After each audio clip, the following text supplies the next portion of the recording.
सर्वांना नमस्कार. स्वागत आहे श्रावणगंध या आपल्या यूट्यूब चॅनलवर. कथा आवडली तर लाईक करा आणि चॅनलवर नवीन असेल तर सबस्क्राईब करा.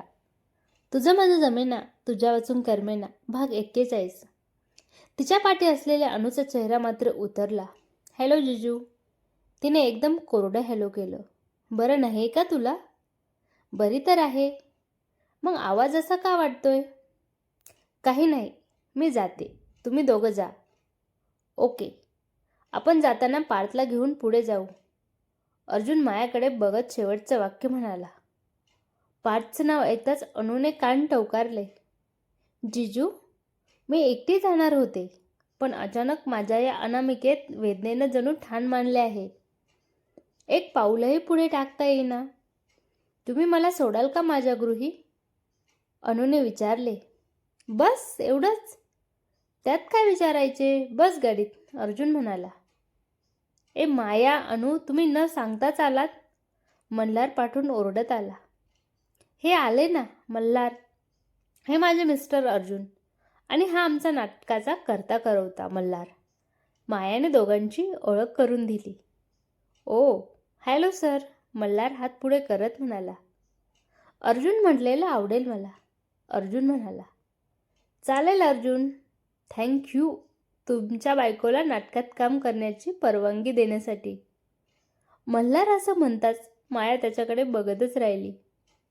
थँक्यू कशासाठी? उलट आभार तर मी मानले पाहिजे तुझे. त्या निमित्तानं घर थोडं शांत राहतं आमचं. अर्जुन असं बोलतो आहे हे म्हटल्यावर मायाचे डोळे फक्त बाहेर यायचे बाकी होते. मल्हार, निघते मी, उद्या भेटूच या शब्दावर जोर देत माया म्हणाली.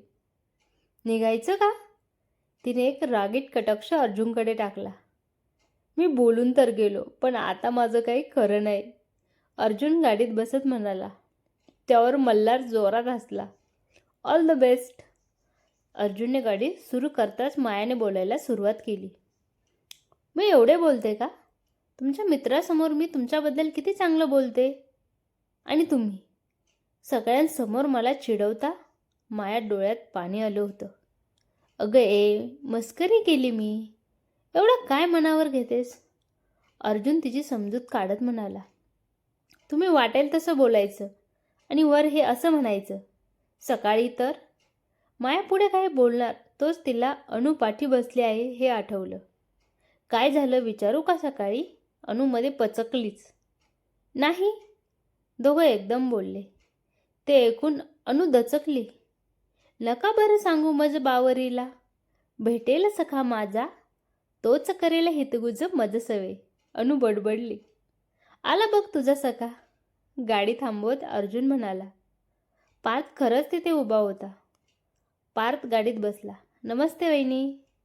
तुम्हाला तसदी देण्यासाठी क्षमस्व. माझ्या वाहनात बिघाड झाल्यामुळे तुम्हाला यावं लागलं, पार्थ म्हणाला. बरं झालं, अनु मध्येच बोलली. माझी गाडी बिघडली हे बरं झालं, पार्थने त्रासिकपणे विचारलं. जे होतं ते चांगल्यासाठीच. गाडी बिघडली नसती तर तुम्ही इथे आला असता का? अनु प्रेमळपणे बोलली. त्या दोघांचं बोलणं ऐकून या दोघांनी मात्र डोक्याला हात लावून घेतला. त्या दोघांना सोडून अर्जुनने गाडी घरच्या रस्त्यावर वळवली. कसा गेला दिवस? त्याने विचारले. छान. तुमचा? अस्वस्थ. अर्जुन सुस्कारा सोडत म्हणाला. का? कारण कुठेतरी वेळेत पोचायचं टेन्शन होतं ना. तुम्ही पण ना. माया लाजली. त्याच्यावरून आपलं लक्ष विचलित व्हावं म्हणून तिने मोबाईल काढून प्रियांशला फोन लावला. उद्या माझी परत टेस्ट आहे आणि लवकरच माझं ऑपरेशन आणि मी चालायला लागणार. प्रियांश उत्साहाने बोलत होता. मस्तच रे. तू बरा झालास की आपण मस्त ट्रेकिंगला जाऊ. माया पण बोलू लागली. तू कधी येशील इथे? मला तुझी खूप आठवण येते. प्रियांश असं बोलताच मायाला वाईट वाटलं. माझं नाटक संपलं ना की मी 4 दिवस तिथे राहायला येते. मग तर झालं? मायाने विचारताच प्रियांशचा चेहरा खुलला, पण अर्जुनचा चेहरा उतरला. तू 4 दिवस तिथे जाणार आहेस? मायाने फोन ठेवताच अर्जुनने लगेच विचारले. प्रियांचं ऑपरेशन होईल तेव्हा जावं लागेलच ना, आणि तो बिचारा किती मिस करतो आहे मला. माया हळहळली. तो बेचारा का? बर.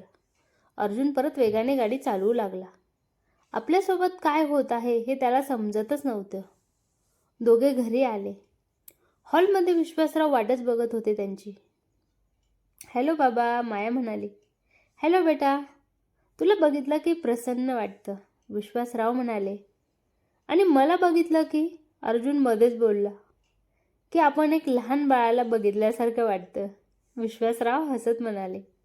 बाबा, अर्जुन चिडून तिथून उठून आपल्या खोलीत गेला. त्याचा हा अवतार बघून माया गोंधळली. मी म्हटलं ना, शरीराने मोठा झाला, पण मनाने नाही. 2 वर्षाचा होता.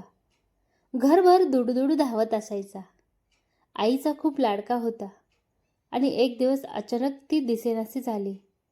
4 दिवस पोरांना काही खाल्लं नव्हतं.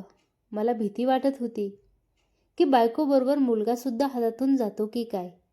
पण नाही, आला तो परत, किंवा मी आणलं म्हण. त्या दिवसापासून त्याच्या मनातील आईची जागा कोणीच घेऊ शकत नाही.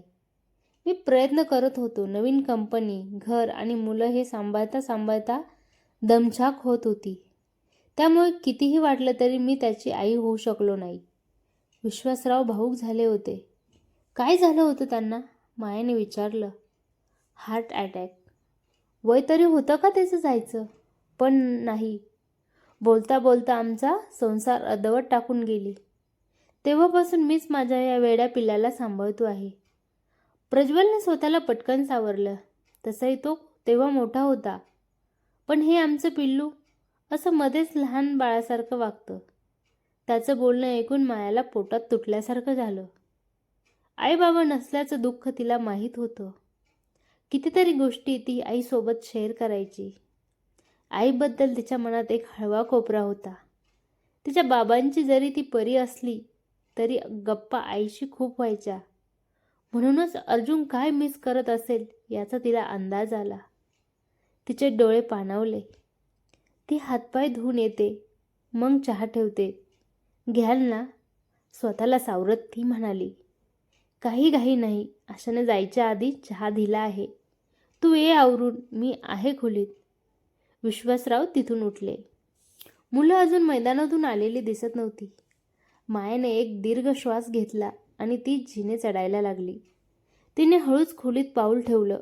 बाथरूममधून शॉवरचा आवाज येत होता. तिला परत खाली जावंसं वाटलं, पण खाली एकटं बसायचा कंटाळा आला होता. ती बाल्कनीत गेली. रात्राणी फुलली होती. तिचा सुवास दरवळत होता. माया तिकडच्या झोपाळ्यावर बसली. झोके घेताना तिच्या मनात अर्जुनचाच विचार येत होता. विश्वासरावांनी जे सांगितलं ते ती पडताळून बघत होती. त्याच्या मनात असलेली आईची कमतरता त्याने कशी भरून काढली असेल. ते मिस करत असतील का त्या प्रेमाला? ते प्रेम ते माझ्यात शोधत आहेत का? असं असेल तर अजूनही ते माझ्याशी नवरा बायकोचे संबंध का नाही ठेवत? की ते प्रेम त्यांनी आधीच कुठेतरी शोधलं आहे? हा विचार मनात येताच मायाच्या अंगावर शहारा आला. नाही, तसं नसणार. तसं असतं तर त्यांनी माझ्यासाठी एवढं सगळं का केलं असतं? त्यांच्या डोळ्यात मला दिसतं ते काय आहेत. तिचं विचारचक्र थांबत नव्हतं. तिच्या अंगावर पाणी उडालं म्हणून तिने वर बघितलं. तिच्यासमोर अर्जुन उभा होता. ती बघते आहे हे बघून त्याने परत आपले केस झटकले. तिच्या अंगावर त्याच्या केसातले थेंब पडले.